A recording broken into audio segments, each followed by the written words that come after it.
هەموو هەمی دەمێن و باش بینەر هێژا پشتی 128 ساڵان ڕۆژە ڕۆژنامەگەریە کوردی بێگومان دە فۆرمەکە جیاوازدا تێ پیرۆزکردن ئەو ڕۆژنامەگەریە وەکو هۆبیەکێ یانژی حەسکردنا زمان و خزمەتە خەلکێ کورد ئیدی دەبە پیشە و کارێکی کو بکاربە بە ئاوایکی بەر بچاو جڤاکە کوردی پالاخوا بدە سەر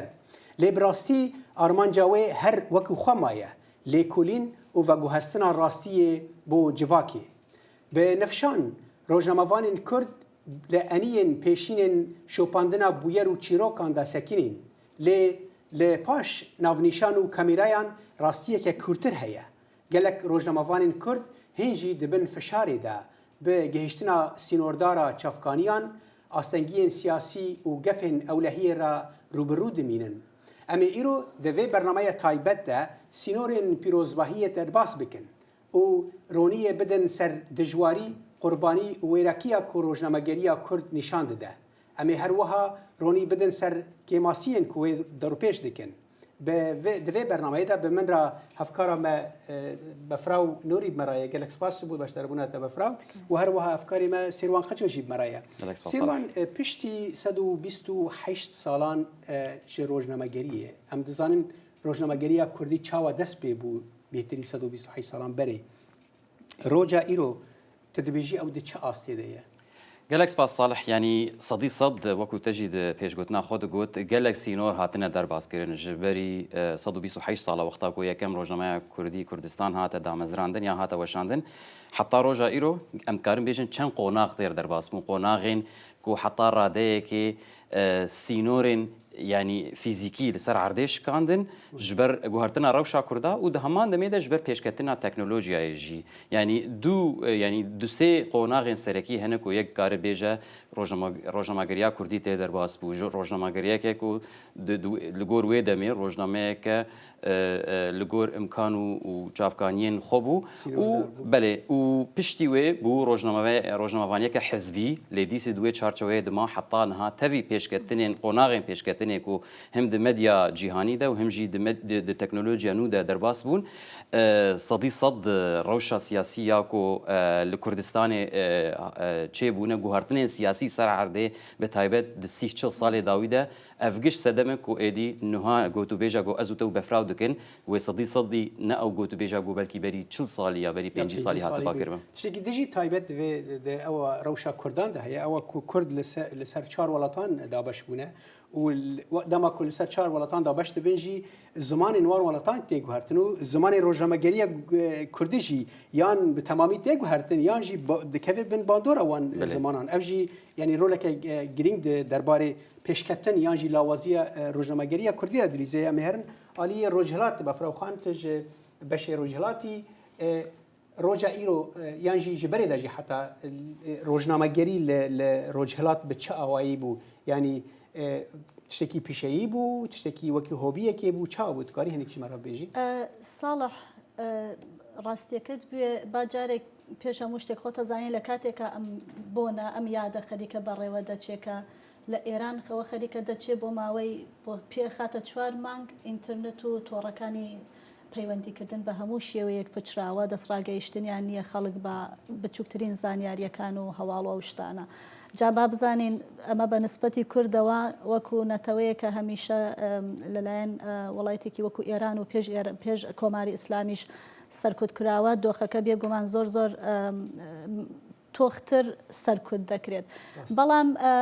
بە نسبەتی ڕۆژنامەگەری کوردی لە کوردستانی ئێران لە ڕۆژهەڵات هیچ کاتێک ڕۆژنامەگەری وەکو پیشە سیر نەکراوە لە ڕۆژهەڵاتە ڕۆژنامەگەری زیاتر ئەکتێکی تاکانە بووە نەک وەکو بڵێن دامەزراوەمان قەت نەبووە وەکو دەستگا نەمانتوانیوە ئەو هەلەمان بۆ نەڕەخساوە بەهۆی بارودۆخی سیاسیەوە بەڵام وەکو تاک هەمیشە تاکی ڕۆژهەڵات هەوڵی داوە لە ڕێگەی ڕۆژنامەوانی کوردیەوە بەرەنگاری فرامۆشبوون ببێتەوە بەرەنگاری فرامۆشبوونی زمانەکەی فرامۆشبوونی شوناسەکەی لەبەرەوە ڕۆژنامەگەری کوردی زیاتر لە ڕۆژهەڵاتە ئەتوانم بڵێم هیچ پیش بەو ستانداردەی کە لە ئاستی نێونەتەوەی یا ستانداردێکمانەیە بۆ ڕۆژنامەوانی بەو شێوەیە نەبووە لە ڕۆژهەڵاتەوە. نەتەنێ لە ڕۆژهەڵات لە ئەس باوەڕ دەکەم لە هەموو بەشی کوردستانێژی بەو ئاوایی کو ئەم بەحس بکەن وەکو پیشە وەکو پرۆفیشناڵی هین دیار نەبووی ئەمێ بچن باشوور ئەم بێژن هەرێما کوردستانێ کولوێ دەرێ پەیامنێر دیار ژمەرە ئەوە کشاندیە دیار جەمال راپۆرتێکەیە دەربارەی ڕەوشە ڕۆژنامەگەریە لە باشووری کوردستانی لە هەرێما کوردستانە عێراقی شاندیە کۆم بە هەورە تەماشاکەن. میدیاکانی هەرێمی کوردستان زۆر جار لە سەر پرسە جیاوازەکان ناکۆکن، بەڵام دۆخی ڕۆژاوای کوردستان لە ماوەکانی ڕابردوودا تا ڕادەیەک یەکدەنگی کردن. کاتێک کوردی ڕۆژاوە لەلایەن حکوومەتی سووریا و هێرشی کرایە سەر ئیدی خەڵکی کوردستان بێ جیاوازی ڕنگ و دەنگەکان ڕژانە سەر شەقامەکان و پاڵپشتیان بۆ کورد دەربڕی. میدیاکانیش بە دروستکردنی کامپینی کۆمەک و هاوکاری و ڕوومەڵی ناڕزایەتیەکان پاڵپشتی ڕۆژاوایان کرد.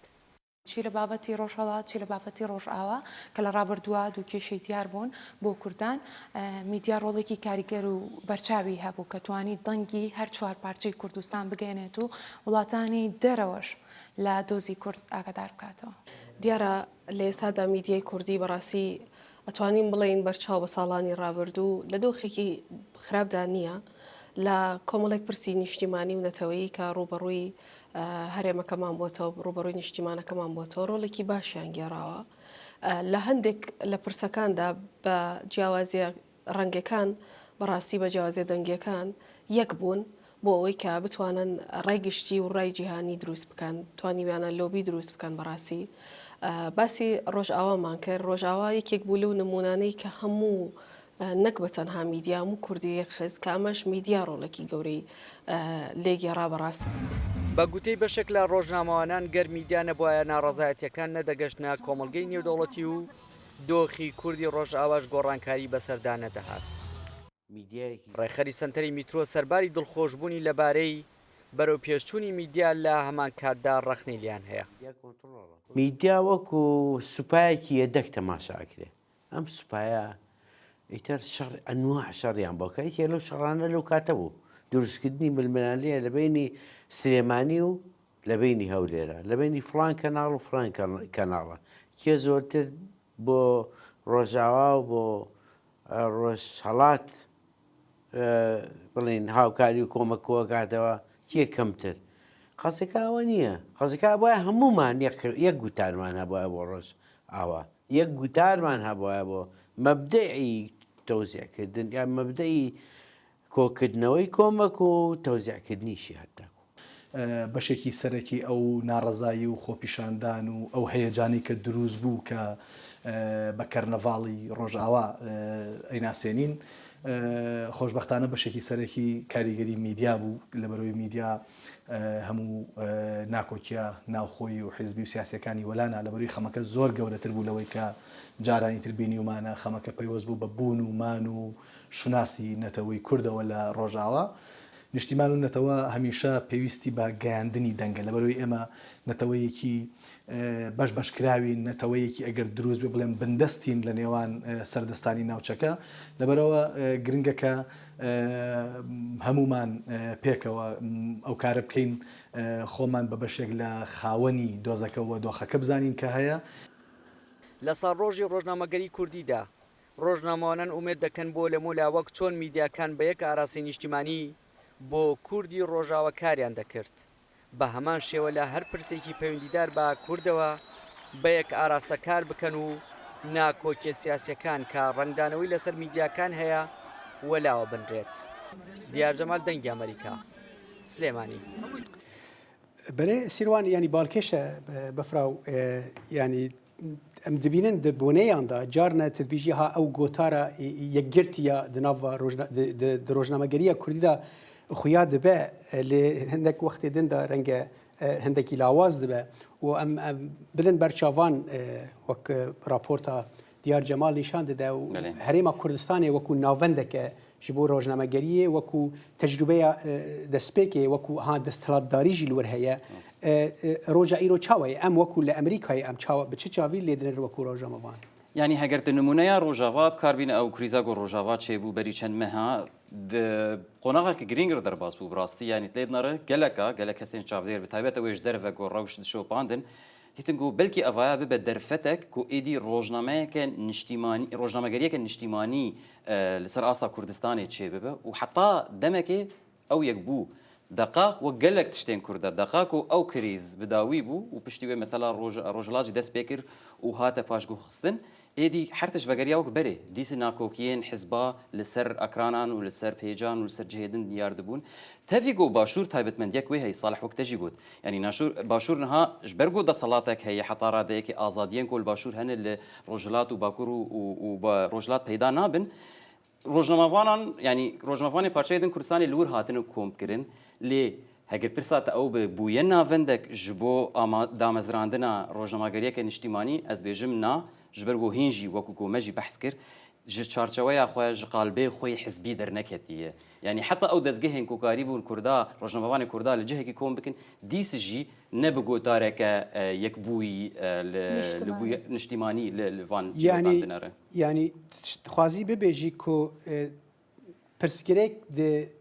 awayê ku ew çawa rojnamegeriyê bi kartînin de bêhtirî ku di ئاستا ڕۆژنامەگەریە بۆ خوا دەبێ ینی وەختە ئەم دەبێژن دەمەکێدا وەختە بویێرێک دەبێ ئەو دگهن هەبوو دکارن شتێکی باش پێشکەشکن و دەما ئەو نابێت دچن دێمەک وەکو بریارێکەیە دکارن بخوا پێش بخن دکارن ینی دەوردا بەفراوەخوازم تژمەرا بیبێژی ینی دوێ دەربارەیدا ئایا سەدەم ئەوەن تشتێن ئیدئۆلۆژی و حزبینە یان ینی پرسیارێکی دنجی هەنە ساڵح خۆی ئاماژە بەوەش بکەم یەکێک لە خەونەکانی ڕۆژنامەگەری کوردی پاش یعنی پاش ئەو 128 ساڵێک کە دەڵێن ئەمڕۆ یادەکەیەتی یەکێک لە خەونەکان ئەوە بوو کە گوتارێکی نیشتمانی پێکبێنێت ببێتە دەنگی کورد بێرێتە ناوەند لە پەراوێزەوە ببێتە ناوەندوانە هەتاوەکو ئیستا بەڕاستی ئەوە ڕووی نەداوە بە تایبەتی لە باشوور هەرچەند ژینگەکە لەبار بووە بەداخەوە بەهۆی ئەوەی کە میدیاکان سربەخۆ نیەن لە ڕووی داراییەوە وابەستەی مەسەلەی حزبین لەبەرەوە هەتاوەکو ئیستا میدیایەکی سربەخۆ گوتارێکی نیشتمانی ڕۆژنامەیە کە هەموو کوردی هەموو بەشەکان بتوانن تێدا بە هاوبەشی بنووسن بە هاوخەمی بنووسن بەدی نەهاتووە ئەم هەر لە باشوور ببینن ڕۆژنامەوان سینۆر کەریم بەمەرەیە دیارە خەرباڵەتە دەنگێ مەهات سینۆر منها راپۆرتێکە دیار جەمال گوهداری کرد و تێدا دەبێژێت دەمەکێدا کۆ پرسکرێکێک لە ڕۆژاوا چێبوو خەلکی هەرێما کوردستانی و ڕۆژنامەگەری ینی سەر ئاستا ڕۆژنامەگەریژی بوونێ یەکێت و دەبێژی ئەویا تشتێکی دەمکین بوو لە گۆڕ خواندنا تەرسەر عەردێ مەژینها بە سیروان و بەفراوەژی مە ئەڤ یەک گوتوبێژ کرد لە جەم وە ئەڤ هەستا چییە؟ وەک دەزانن ساڵح لە ڕابردوودا پرسی ڕۆژاوای کوردستان و دروستبوونی مەترسیەکان لەسەر ڕۆژاوای کوردستان یەکێک بوو لەو پرسە گرنگانەی کە توانی کۆدەنگێکی میدیایی لە هەرێمی کوردستان لە نێوان میدیا حزبیەکان دروست بکە بەڵام دەکرێت بڵێن ئەمە تەنیا بۆ قۆناغێک بوو کە مەترسی لەسەر دەستکەوتەکانی کورد لە ڕۆژاوای کوردستان هەبوو دواتر بەداخەوە لە هەرێمی کوردستان ئێستاوەی کە دەیبینین هەژمون و کاریگەری حزب لەسەر میدیا وای کردووە کە میدیا جۆرێک لە دابشکاری هەبێ واتە میدیا لەژێر هەژمونی حزبدا نهجێکی جاکاری و لەژێر واتە بە کاریگەری حزب مامەڵە دەکات لە هەرێمی کوردستان ئەمە وای کردووە کە ئێمە فەراغێکی گەورەی نەبوونی میدیای نیشتیمانیمان بۆ دروست بێن میدیای نیشتیمانی ئەو گلەیە گەورەی خەڵکی ئازادی خواز و خەڵکی هەرێمی کوردستانە کە بەردەوام لە دەسەڵاتدارانی هەرێمی کوردستان دەکەن کە دەبێت ئێمە میدیایەکی نیشتیمانیمان هەبێ کە بتوانێت دیفاع کۆکەرەوەی دەنگە جیاوازەکان بێ لایەنە سیاسی جیاوازەکان بێ ڕە جیاوازەکانی کۆمەڵگە بێ و لەسەر پرسە گشتە گشتیە نیشتیمانیەکان لە تەواوی کوردستان بە گشتی کار بکە بە تایبەتی لەو قۆناغانەدا کە کورد لە پارچەکانی تر یاخۆت بڵێن لە کوردستان بە گشتی لە قۆناغێکی مەترسیداردایە وەک باشە سنوور ئەس خوازم ئەژی پرسیارێکی بکەم لێ پچێکی جوداژ vê mesela berfirehtir eva ku tu behsawêt kî yanî niha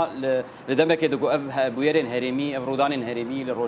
Rojava û Rojhilat qewmin li Kurdistanê bixwe gelek pirsgirêk hene heta kîjan redeyê em bêjin romalkirina nûçeyê ya deng û bas ji ber ku em dizanin Kurdistan dîse jî ne cihekî azad ji bo rojnamavanan em dizanin ku gelek pêşerkarî û gelek binpêkirin çêbûne niha piştî ev krîza herêmî ev rewşa qeyrana herêmî heta kîjan redeyê rojnamavanê Kurd li başûr dikare بآزادی وان روشا رومال بکه چه تشتین کو بکو نمونه لإيران شد بشر إيران یان بخو پرزگریک نافخویی سیروان من جوان لە پرسیارەکەی تۆ بەداخەوە کە دەکرێت دیسان بڵێم جوان نەمتوانی تێبگەم بەڵام ئەوەی کە تێگەشتم باس لە ژینگەی میدیایی لە هەرێمی کوردستان کرا ژینگەی میدیایی لە هەرێمی کوردستاندا تا ئێستا نەگەشتووە بەو خۆناغی کە لە ئەست پێوەرە ستانداردەکانی جیهان بێ بەو مانایی کە هێشتا ڕۆژنامەنووس ژینگەیەکی لەباری نییە بۆی کە بتوانێت ممارەسەی مافە پیشەیەکانی خۆی لە هەرێمی کوردستان بکە لە بیرمان نەچێ بەپێی ئامارەکانی ئەمساڵ لە سێمانگی ئەمساڵ لە چاو سێمانگی ساڵی ڕابردوو هەرچەند ئامارەکانی توندوتیژی زۆر دابەزیون دیارە ئەمەش پێیوەستە بەو دۆخەی کە هەرێمی کوردستانی تێدا بۆ زۆر جار توندوتیژیەکان لەو حاڵەتانەدا دروست بوون کە هەرێمی کوردستان لە ناو دۆخێکی دژوار یاخود دروستبوونی خۆپشاندان و ئالۆزی و ناڕزاییدا بۆ زیاترە و کاتانە توندوتیژی کراوە بۆیە لە ئێستادا ئامارەکان ئاماژە بۆ دەکەن کە ئەمە جێگەی خۆشحاڵیە کە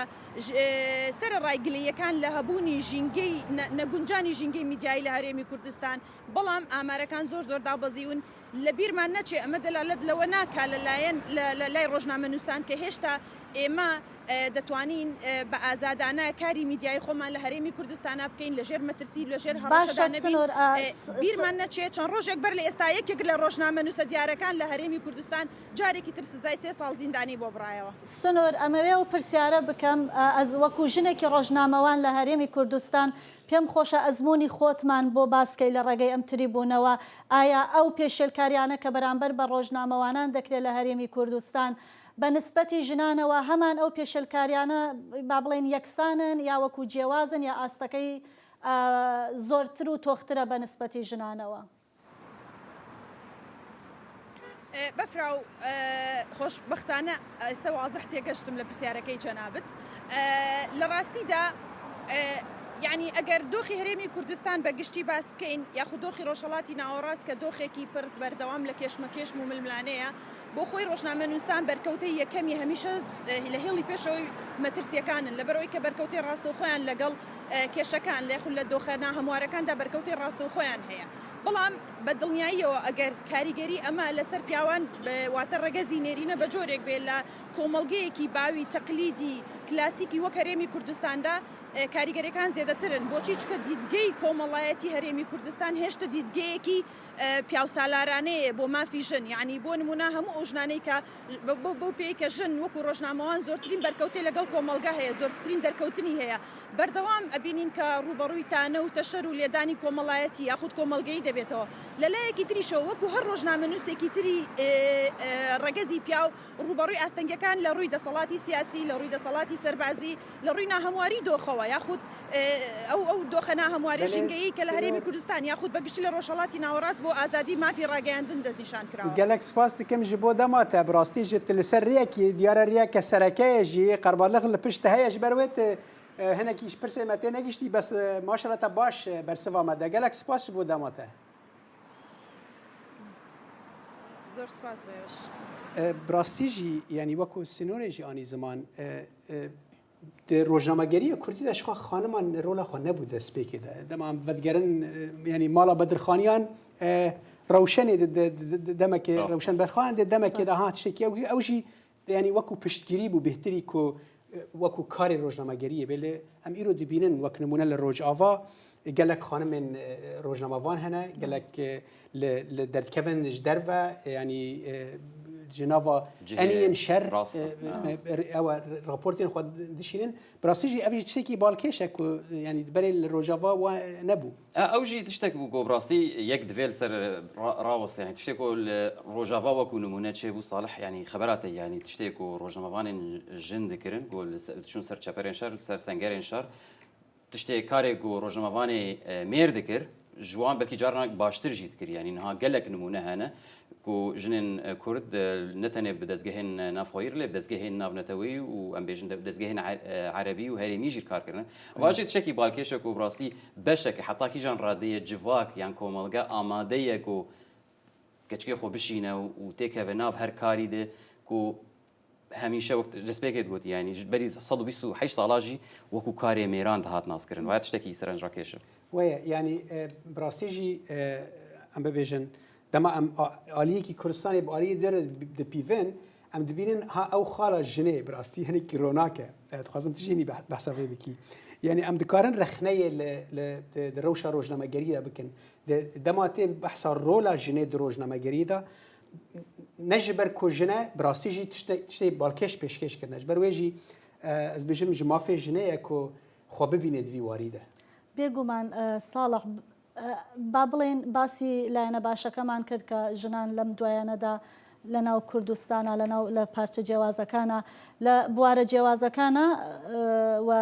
کە یەکێک لەوانە میدیایەت دەرکەوتووە زیاتر دەبینرێ بەڵام لە بیریشمان نەچێت بە تایبەت ئەم دوایانە ئەگەر سەرنج بدەین بە شێوەیەک لە شێوەکان میدیا زیاتر لە سیمای ژنان با بڵێن کەڵک وەرەگرێ ینی خەریکە ئاراستەیەکی زۆر نەگەتیڤ وەردەگرێت کە لە جیاتی ئەوە کە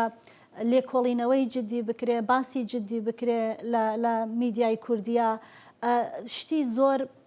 پراوێزی کە بە کەڵکی بە هیچ شێوەیە کۆمەڵگە نایەت ڕاستی لەلایەن ینی خاڵەتە ئەوە خاڵێکە ئەوەک بێژن ئەستکارم لەگەل ئەرێ بکەم لێ الروجافا باور بك هنك روش جدايه يعني انها امجد كردوج مرا روجنامه‌وان امجد كردوج مرا راپورتك شانديه بحثا تلفزيون جن تي في ديكيك وهمو خانمن همي كارمن روجاوا بيگومان دوخي روجاوا دائما تايبد بو بنسبتي پارچكاني تر هر بهفرا لراپورتا امجد كردو تماشاكن و امجاردن بگرن 22 نیسانی روژا کومیرات مالباتا بدرخان و روزنامه کردستان تبیر آنین لی سال لور لروجاوای کردستانی و سوریه افروج برنگ و روی کی دن تبیروس کرن نتنی وکی بیر آنینه که لی وکی دست کفتیه که نو دقادا آزادی آراگ هاندنه ده لستودیوین جن تیوی جنین روزنامه‌وان نتنی نوچیا چید کن لیبلی او دبیجن کو ام نقشه جواک جنو و خیز دکن اف کانال کو تایبت بمجارین جنان بویستونا سرکه یا دنگ جنه دقادا کردی ده کو چاوا رولا جنه دناوا جواک ده دایک ده دناوا مالبات ده هی هلبت لسر راکاندنه هین زیره تره یعنی اسکارم ببیجم کو جن بوی حس يعني احساسي خوي ضايق بوني بوي احساسي خوي جنبوني دكاره براستي يعني بوير وقشدان وراستي وايش وازار وبرخداني وتكوشين يا جواكا خو بوی احساسی خوی جنبونه درخینه پیش لهرمن ریوبریا خسر هجمارا دستگاه راگهاندن یین کردی با آوای کی برچاف زیده بویه لگوری آماران ایرو زیده تری 32 سازین مدیایی یین وکی رادیو تلویزیون و مالپرین بزمان کردی و زمان دن کار دکن اف گشدان دین دمکی دا کل پایتخت شامیجی دریل بر زمان کردی هاتنه فکرن گوهرتنا حری بالکش ایسال پشتی مرسوما سیزدیان سروک حکومت و گوهیز سوریه احمد الشرع هات پشتی بدهان سالان جقدخه کرنی ایرو اجانسا سانا یا فرمی بشه کردی ودکه کانالا الاخباریه حاضرتیه دکه دا کوز بزمان کردی جی نوچیان بوشینه او یک وکی نشانه قوناغ کنو یا پررنگیه لسوریه تیدیتن لگلو اف گاوا دولتی بسه وجودهیا نافبرا دوه و ایرو جاوه روزنامه‌وانا ده چیه؟ مرسومکی باش جبو کردان جبو مافی کردان لتنکار بک اساس جی جبرکو او مرسوم دوی تثبیت ببه دستور سوری ده بری هر تشتی جبرکو یعنی کار مرسومکی 14 جی درخه مرسوم 13 جی لغو بکنه بس که وقت به گاوه که دیروکی بو راستی جبو کردان ام بهوینه گورو لکه مزن باندوراوینی ارینی وقت به هبه باندوراوینی ایجابی هبه لسر روزنامه‌گری کردی لیتوی و آزادیا کو پشتی شورش جبو زمان و راگاندنا کردی چه بویه رخنین دجوارجی لآستا پیشهی یا مدیای کردی لروجاوای کردستان تین کرن نویسکار کونه رش دوی باوریه ده کو پشتی 15 سالان جدرفتین آزادیا بیسینور هنجی راگاندنا کردی نکاریه خو بگهینه آستک استاندارد و پیشهی یا ناف دولتی و هنجی دبن سیا هلوستین سیاسی ده آسیمایه چاپمنیا کردی روزنامه‌گری کردی پیش 128 ساله گوبا درباس دبه ناف کردی روزاوا تبی 12 سال آزادی هات جمره مخابن او کوباری که کردی هبون لاتینی هبون احزاب رخصتانگش کوباری خو سکناندن ئەس نابینم ئەو چاپەمەنیا کوردی پشتی 128 ساڵات ناو کوردێن ڕۆژاوادە نابوو دەنگێوێ هەیە ڕیا کۆشقاهێرەیە ساڵە 1970 دەست پێ کردبوو ئیرۆ قامشلۆ حەسەکێ و شامێ بدەنگێکی بلندتر بەردەوام دکە تەوی هەموو ئەستەنگیان ڕۆژنەمەگەریە کوردی ئێدینا بە بەشێک ژرابۆریە لێبوویە دەریە سەرەکە یاس بە ڕۆژا ڕۆژئاوا و سووریە ئەمجد کوردۆ دەنگی ئەمریکا قامشلۆ بله دمکێدا کو لە ڕۆژئاوا هەن پەسن و هەمژی رەخنە تێن ڕاواکردن بە ڕەنگێکی ڕەنگان ji ber ku herêm tevda yanî welat Sûriya tevda ji şerekî derketiye û renge di demên pêş da hêvî hene ku hemû buwarên jiyanê pêşkevin di nav wan de jî rojnamegerî û bi taybetî jî rojnamegeriya Kurdî û nîşanên wê jî wekû raporta Emcid Kurdo da xuya bûn lê em ji wir biçin herêmên Kurdan li Tirkiye ku gelek rexnet vê derbarî da li Tirkiye wekû dewlet dibe ji wê derê jî ji Stenbolê rojnamevan Eyûb Demîr mereye dema te baş be Eyûb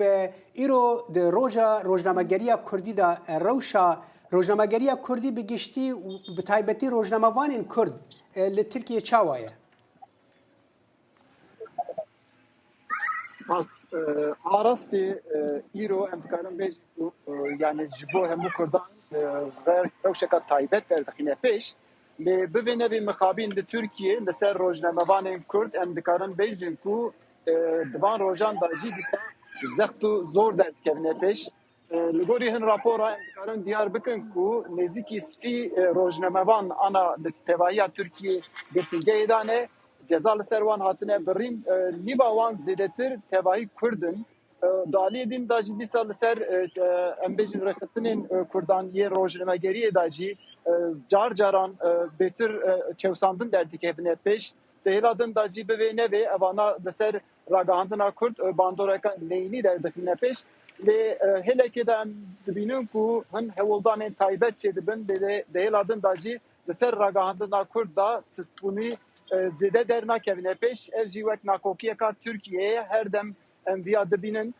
xeyrî wî jî dîsa mesela çi hene gelek li ser rojnamevanên Kurd em dibînin ku êrîş hene wexta ku karê xwe dikin serkarê xwe disekinin rastê êrîşa tên di aliyê din da dîsa malê wan yanî dewlet dide ser malê wan û gelek tiştên wisa taybet xirab derdikevin lê dîsa rojnamevîna Kurd karê xwe berdewam dike. Belê Eyûb ez dixwazim di heman çarçeweyê de lê bi şêweyekî din pirsekê ji te bikim niha wek belkî te guhdariya raporta ji Qamişlo kir yek ji mêvanan konên reş nivîskar konên reş behsa tiştekî girîng dikir bi rastî dibêje heta kîjan radeyê dezgehên ragihandinê yên Kurdî yan bîjîn rêxistinên ku nûçeyan belav dikin heta kîjan radeyê didin giringiye didin zimanê Kurdî diyara ew pirsgirêk li Rojava heye gelo li deverên Kurda li Tirkiye jî û Stenbolê jî bixwe wekû mezintirîn bajarê Kurda tê nazkirin heta kîjan radeyê em bêjin di demê da wî de bi taybet piştî pêşketina medyayî û teknolojiyan û heta kîjan radeyê em bêjin rojnamevanê Kurd û dezgehên ragihandinê giringiye didin rojnamegeriya bi zimanê Kurdî Sîrvan rastî Stenbol nüfusa wî 16,000 tê gotin ku 16 milyonê 7 milyon Kurdin belê 7 milyon Kurdin lê di vê derê da wexta ku em temaşe dikin ragihandina Kurdî tevahiya Tirkiyeyê da zêde bihêz nîne ji bo ku gelek em bêjin dezgeh hene pirê wan ser Tirkî weşanê xwe dikin civana em dikarin bêjin ku yek govareke ye yanî rojnameke heftene derdikeve ew jî xebûn heftê carekê ye û aliyê din da nûdem dîsa mehan carekê weşana xwe dike ew jî zêdetir li ser wêjeyê ye xeyrî wî jî em wexta ku temaşe dikin li ser malperên înternetê da hin tişt derdikevine pêş evana jî tevahî ji bo ragihandinê em gava bi giştî bidin berçav kêmasiyeka mezin derdixîne ji bo ku li Tirkiye ser 30 milyonî kes mirov derdikevne û di vê derê da di rojane da di karên evê da vana dernakevin zêde. Eyûb em min ew pirsyare bikim bizanim hokarî eme to boçî degerênîtewa ئەوەی کە احتیمام نادرێ گرنگی نادرێ بە زمانی کوردی یا میدیا بە زمانی کوردی لە تورکیا لاوازە کە یەکێک با بڵێن لە زمانی دووهەمە لە تورکیا لە دوای تورکی بۆچی ئەمە ئەگەڕێتەوە تەنها بۆ سەرکوتی سنووردارکردنی حکوومەت یا وەکو کەمکاری لایەنەکان و خەڵکیش خۆی بەرپرسیارە لە ئەم دۆخە. ئاراستی مرۆڤ دixwaze tiştên baş bêje lê rastî mixabîn li Tirkiyeyê vê derê da ya giringe wek siyaseta Tirkiye mesela parlamentoyê da jî hê wata ku behsa zimanê Kurdî tê kirin wek zimanekî X yanê diyar tê derkeve pêş ji bo wî jî aliyên siyasî da li ser Kurdan û zimanê Kurdî çewsandineke ye li ber wî jî bivêne vê yani dibistanan da di nav jiyanê da zêdetir Kurdî na Tirkî derdikeve pêş ev jî bibêne vê li ser Kurdî bandorekan neyînî derdixîne Hodê. Kurd di nav xwe da yani van demên dawî de dikarin bêjin ku zêde dixwazin ku Kurdî qise bikin. Mesela di Zankoya da qutabî xwendevan herî zêde dixwazin ku Kurdî fêr bibin, ser Kurdî qise bikin. Di aliyê din da gelek Kurd li ser malferên înternetê dersên zimanê Kurdî didin. Lê mixabîn heta niha jî dewleta Tirkiye di vî warî da gavek neavêtiye. Mesela bahsa çareseriyê tê kirin, warê siyasî da hin tiştên gotin li ser ziman û çanda Kurdî heya niha di nav dewletê da tiştekî erênî nebiye. Bes televizyonek tenê heye li Tirkiye weşana xwe ser satelayta Türksat dike. Em hêvîne ew televizyon bibe di do sê û hîn jî pirtir bibin û rewşa rojnamegeriya Kurdî ne tenê li herêmên Kurdan li Tirkiye berê li hemû herêmên ku Kurd lê dijîn li rojhilata navîn li hemû welatên ku lê dijîn rewşa wan baştir dibe. Spas ji bo dema dayî me û li xwe miqayît be. Belê bi rastî jî berame yani mijar bixwe gelekî mezin e. Mijar merî dikarê bi demijmêran li ser ew bike lê mixabin dema me her ew hinde dimîne. Ji bo beşdarebûna we ez we gelekî spas dikim Sêrwan Befra û bînerên hêja spas ji bo ku bi me rabûn heta careke din bimînin di nav xêr û xweşiyê de.